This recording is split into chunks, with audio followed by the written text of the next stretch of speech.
कार्बी आंलंग में सर ये कल जो झड़प हुआ है और पुलिस के बीच कार्बी आंलंग স্বায়ত্তশাসিত পৰিষদে ভিজিআৰ আৰু পিজিআৰ মাটিত তেওঁলোকে উচ্ছেদ কৰিব খুজিছে।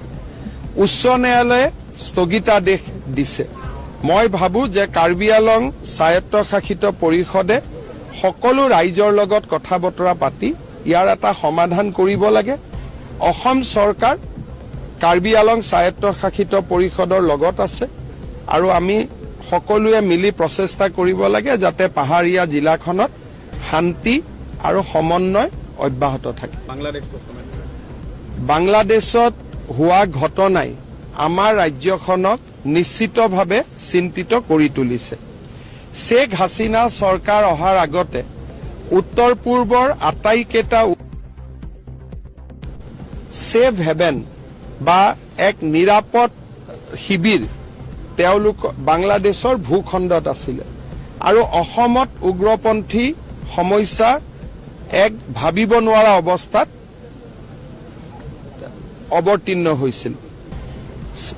বাংলাদেশত যোৱা 10-15 বছৰৰ এটা যি চৰকাৰী ব্যৱস্থা চলিছিল তাৰ ফলত উত্তৰ পূব সুৰক্ষিত হৈ আছিল। কিন্তু আজি বাংলাদেশৰ অস্থিৰতাই আমাক চিন্তিত কৰি তুলিছে।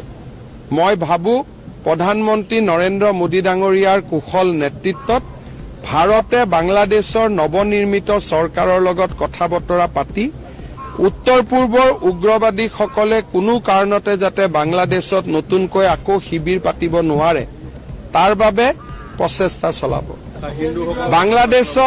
বাংলাদেশত ইস্কন মন্দিৰ, দুৰ্গা মন্দিৰ, হিন্দু লোকসকলৰ ওপৰত অত্যাচাৰৰ বাতৰি আমি ছচিয়েল মিডিয়াত দেখা পাইছো।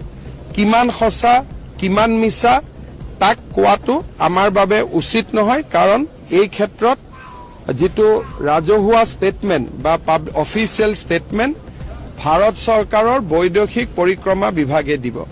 बांग्लादेश में जो भी घटना हो रहा है, हुआ है, नहीं हुआ है, उनका आधिकारिक स्टेटमेंट भारत सरकार ही दे सकता है। किंतु मैं एटाई अनुभव करिछु जे এই ধৰণৰ যদি অসহিষ্ণু সঁচাকৈ যদি ব্যক্তি আমাৰ অসমৰ ভূমিটো আছে 2041-45 যেতিয়া অসমত হিন্দু সমাজ সংখ্যালঘুত পৰিণত হ'ব তেতিয়া আমি কি ধৰণে পৰিবেশৰ লগত মোকাবিলা কৰিম এই চিন্তাই মোক যথেষ্ট আমনি কৰি আছে।